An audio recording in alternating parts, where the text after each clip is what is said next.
Part 1. You will hear a woman phoning an electrical repair company about a problem with a piece of household equipment. First, you have some time to look at questions 1 to 7.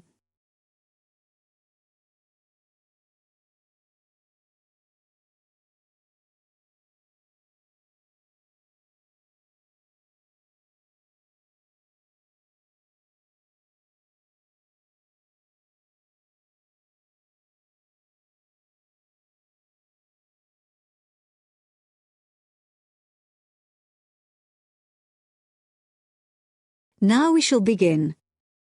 You should answer the questions as you listen, because you will not hear the recording a second time.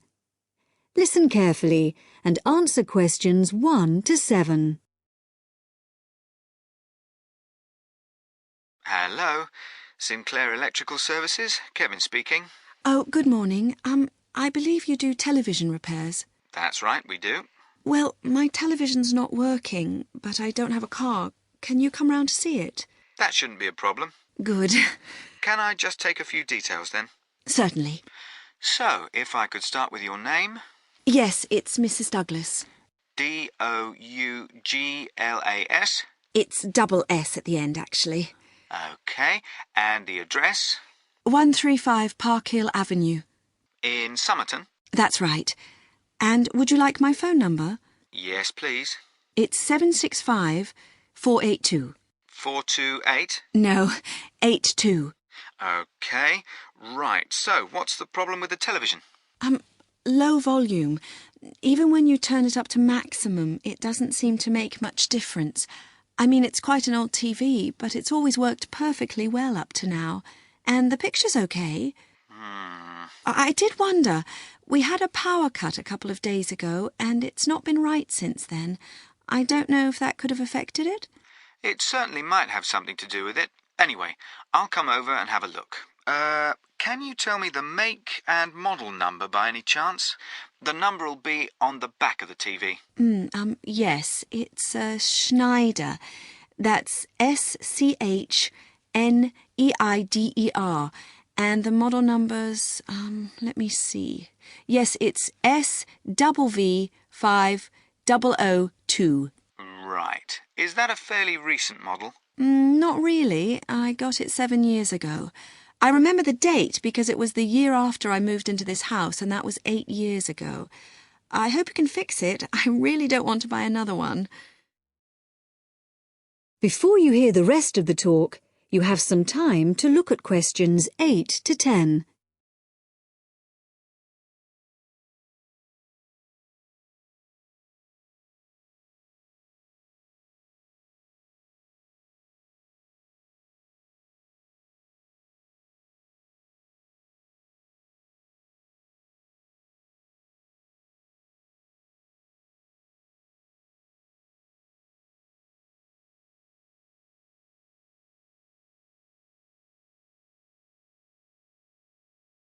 Now listen and answer questions 8 to 10.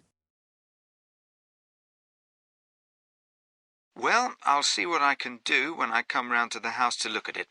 I think I know your road. Is it the one that's off the high street? That's right. The house is on the left if you're coming from the high street, just before the road bends to the right. I'm afraid it's getting harder and harder to park on the road, but if you drive on round the bend, you can usually find somewhere. That's all right. Now, let's see. When would it be convenient for me to come round? Well, as soon as possible, really. Well, what's today? Friday. I'm booked up today, and then we've got the weekend, so I'm afraid it looks like Monday morning's the earliest. You can't come tomorrow? Well, Saturday morning I'm in the showroom, and I don't work Saturday afternoon and Sunday. OK. I'll make sure I'm in. Oh, and one last thing. I wonder if you'd mind telling me how you heard about us. We've just opened a new web page, and we're interested to see how effective it is. No, I actually heard about you from the woman next door. She couldn't remember your number, but I looked it up in the phone book. Oh, right. It's always the best advertising, word of mouth. Right, OK. Thank you, Mrs. Douglas. Thank you. Goodbye. That is the end of Part 1. You now have half a minute to check your answers.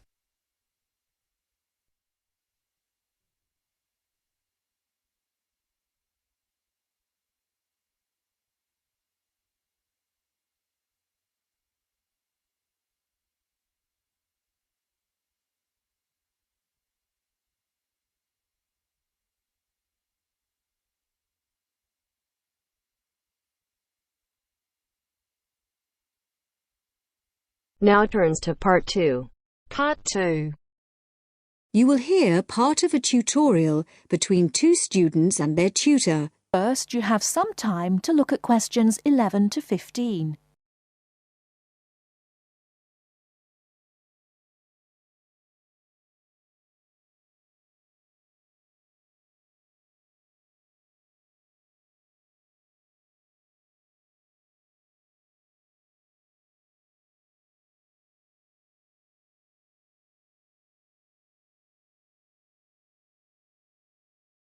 Now, listen carefully and answer questions 11 to 15.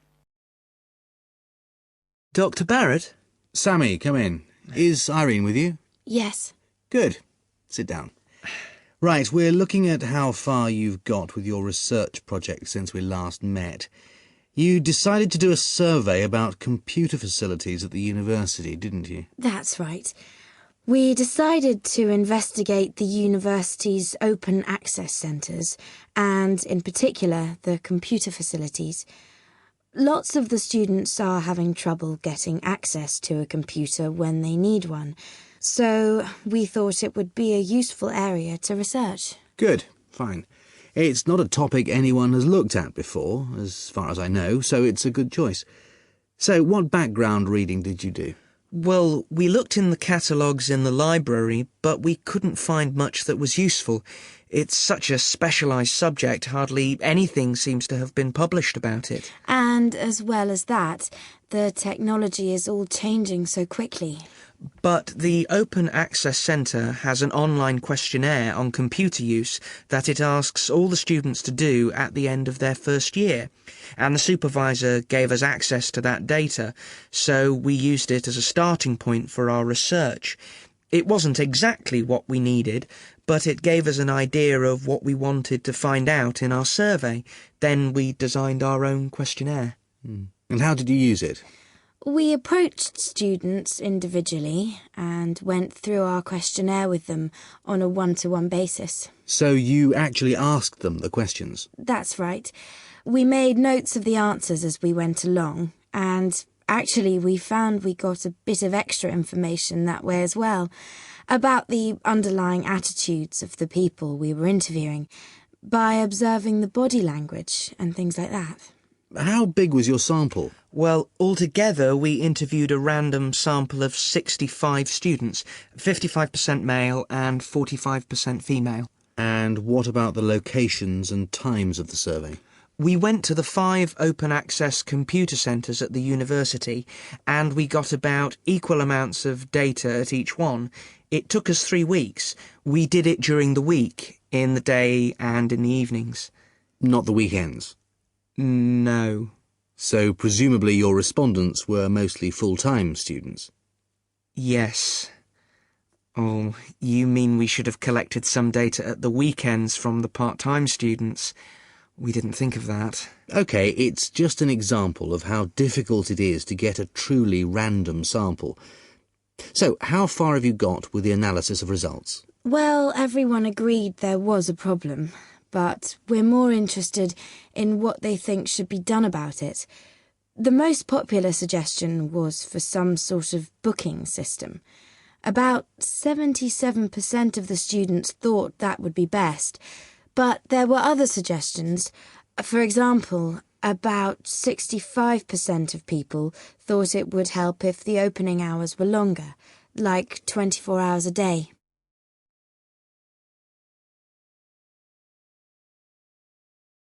Before you hear the rest of the talk, you have some time to look at questions 16 to 20.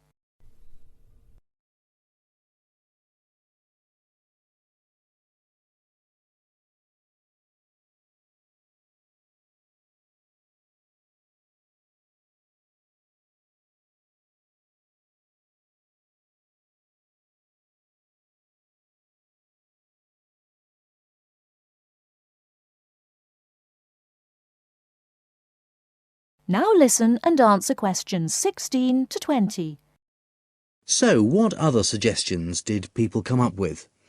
Well, actually, the main reason why people can't get to a computer is because so many students are using them for personal emails or just surfing the web. So one solution would be to have some computer rooms for recreational use and some for people to do serious work in. The trouble is, quite often people do their work, then they want to check their emails. And it would be a nuisance if you had to get up and go to another room and log on again just for that. Another problem is that during the day, tutors book whole blocks of computers for complete sessions, so several people said there should be restrictions on block bookings. But the trouble is, the classes need the computers. There's nothing else they can use. Some people said the whole problem would be solved if the university would just buy more computers, but other people said it might make things better for a bit, but it wouldn't really solve the problem permanently. You can't just solve the problem by throwing money at it.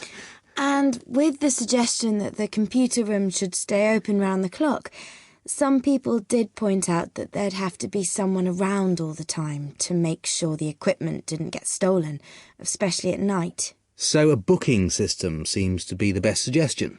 Yes. Apparently some universities have a sort of queuing system. It means the staff at the open access centres have to organise it, but people say it works quite well. You go along, and if there isn't a computer free just then, you're given a numbered ticket, and then when your number is called out, you have the next available computer. Or it can be done electronically as well, but that's more complicated, and it isn't really necessary. Good. So, now let's discuss... That is the end of part 2. You now have half a minute to check your answers.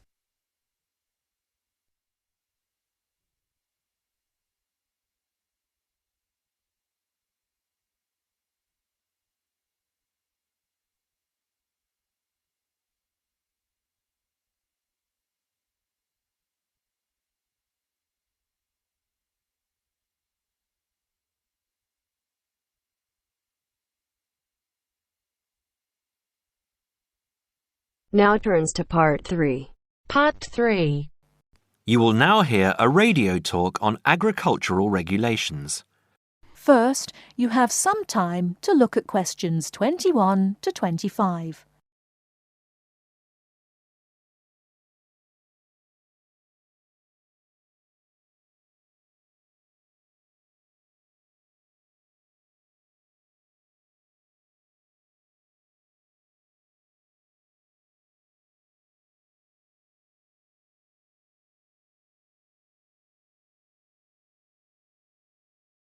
Now listen carefully and answer questions 21 to 25.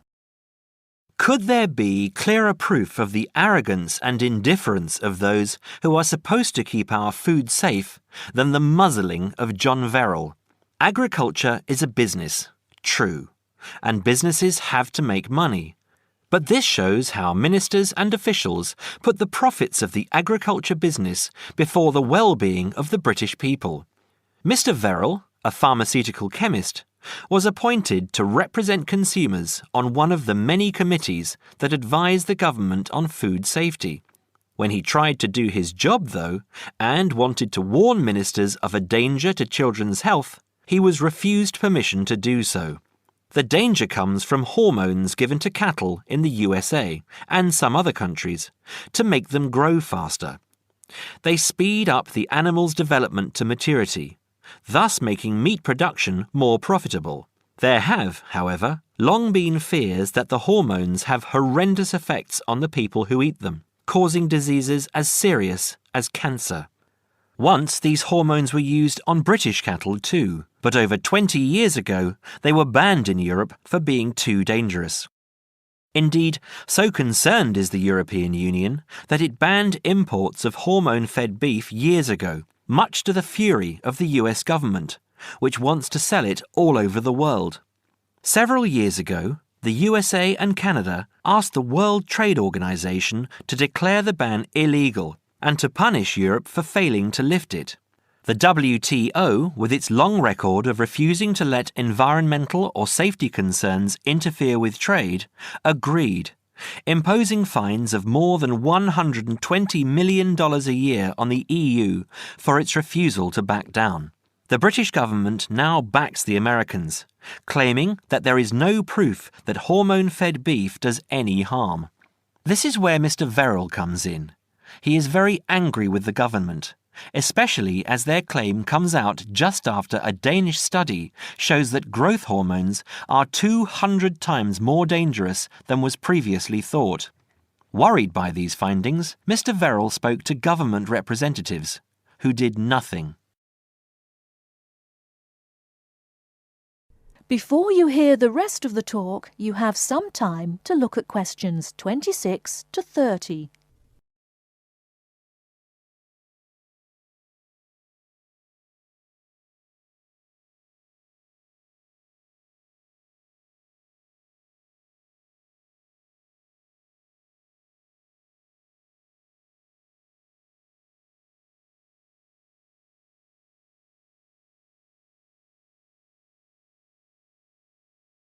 Now listen and answer questions 26 to 30. Not only that, but they have not been testing beef which is imported, which, by law, they are required to do. This directly affects the British public, as about 40% of the beef British people eat comes from abroad, supposedly from countries like Brazil, which does not allow the use of growth hormones. Brazilian beef is stocked by some British supermarkets and widely used in catering. Yet, when a Brazilian farm was recently visited by EU inspectors, a large stockpile of this banned substance was found. This is not the first food scandal we have had in our country. Take the present concern over a well-known chocolate company.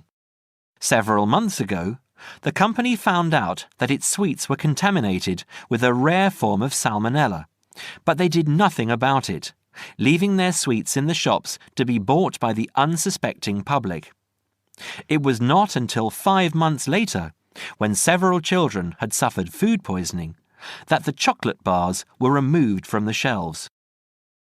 It makes you wonder how many other dangerous foods have been allowed onto our plates. That is the end of part 3. You now have half a minute to check your answers.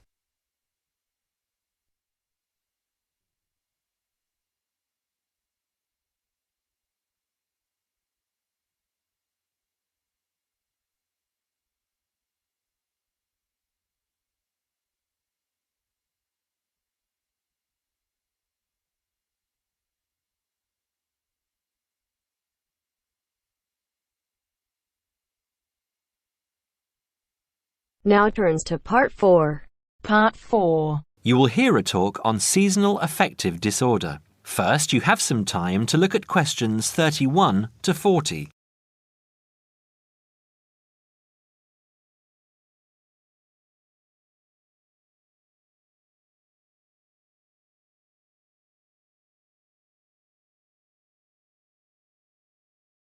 Now listen carefully and answer questions 31 to 40.